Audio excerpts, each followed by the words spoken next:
زما یو خبره د ځان سره په ژوند کې یاد وساته، خو ته هر څومره ترقي وکړې او هر څومره اوچت لاړ شي، چېرته خپل زاړه یاران دوستان مه هېروه او مه ځان دومره بدلوه چې ستا زاړه یاران دوستان په یو مجلس کې ناست یو هلته ستا نوم واخیستی شي که نه، او هغوی دا وایي چې مړ هغه اوس زموږ د یارانې دوستانې نه وتی دی. چېرته ځان دومره مه بدلوه. تاسو وایئ چې مولانا صاحب نن د اس سره ولاړې، دا څه وجه ده؟ زما چې څومره زاړه ملګري دي، زاړه دوستان دي، هغې ته پته ده چې مولانا صاحب د اسونو ډېر زیات شوق وي. حتی تر دې پورې یو وخت داسې و که نه چې زه به مدرسې ته درس لم په اس باندې راتلمه، ما به ماشومانو ته درس وکړو بیا به اس ته وختم واپس پتلم. مصروفیات مې دومره زیات شو چې اوس هغه شوق رانه پاتې شو.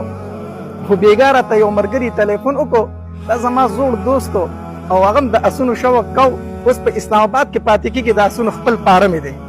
ما ته مولانا صاحب یو خدمت دی، لکه مې څنګه دومره په ما باندې خدمت وی؟ په بونیر کې یو اس دی، هغه به کتل غواړي، زه نشم درتلی پارم کې یوازې ما.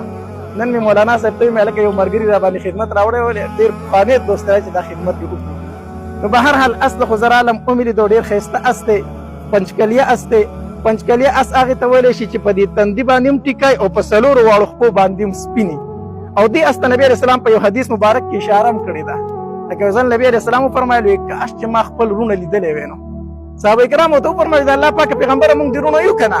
نبي علیه السلام ورته وفرمایل انتم اصحابي، تاسو خو زما دوستان یې، وروڼه مې نه یې. وی وروڼه دې څوک دي؟ وروڼه هغه دي چې هغه په پس زمان راځي، زه نه هغې لیدلی یم او نه ما هغې لیدلي دي، او په ما باندې به ایمان راوړي. صحابه کرامو ورته وفرمایل د الله پاک پیغمبره چې نه تا لیدلي دي او نه یې ته لیدلی، په میدان محشر کې به ته پېژنې څنګه؟ نو نبي علیه السلام وفرمایل وی یو میدان دی او په هغې کې تور اسونه ولاړ دي، خو یو اس پکې داسې دی چې هغه په تندي باندې هم ټیکار او په خپو هم سپین دی، دی په تورو اسونو کې خطا کېږي.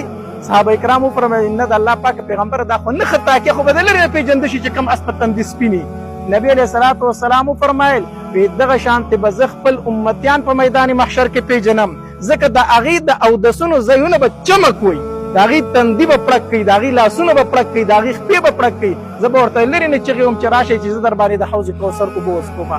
نبي اسلام په دې حدیث مبارک کې هم داسې اسونو ته اشاره کړې ده چې کوم په تندي باندې ټیکای او په څلورو واړو خپو باندې سپینې. الحمدلله ښکلی اس دی، ښایسته اس دی، روال اس دی. ما وکتو خو زمونږ د دې شوقیانو اس چې دوی لږ دنګ هایټ والا اس خوښوي، 80 انچو نه چې کم وي نو هغه دوی داسې نه خوښوي. نو دا اس صرف په 80 انچو کې یو 2 انچې کم دی، نور بالکل برابر اس دی، ښایسته اس دی. به هر حال نن د دغې ملګري په خدمت کې راغلي وو، خدمت خو ورله وکړو.